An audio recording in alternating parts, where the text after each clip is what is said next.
And following the Texas tragedy, many are again asking about gun laws in their home state. From Congress to state capitals. And Fox 4's Emily Manley joins us from our Jeff City Capitol Bureau with what the state's top officials have to say tonight. Emily.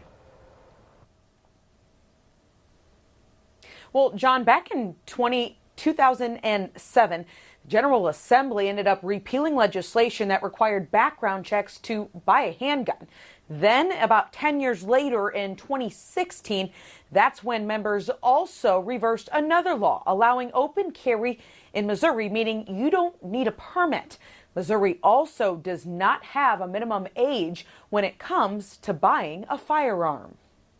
It's every parent's nightmare, right? It's what keeps parents like myself up at night. An unbearable sight in Texas. But it's just a shame that those things occur, that kind of multitude. Leads to discussions about gun laws nationwide. We're in the middle of a crime epidemic all across the country. In the Show Me state, gun laws are lax. And then the big thing that really rolled back all of the protections that we had with our gun laws in the state of Missouri was the open carry. Missourians at any age can openly carry, but under federal law must be 21 to purchase a handgun and 18 to buy a rifle. But local governments can limit where those firearms are allowed.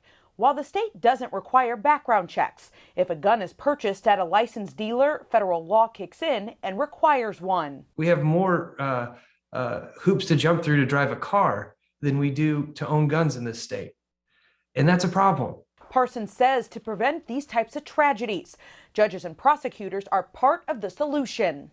We got to do our part to take them off the streets, and we got to keep them locked up with these violent criminals and quit letting them go back and through a revolving door, letting them out.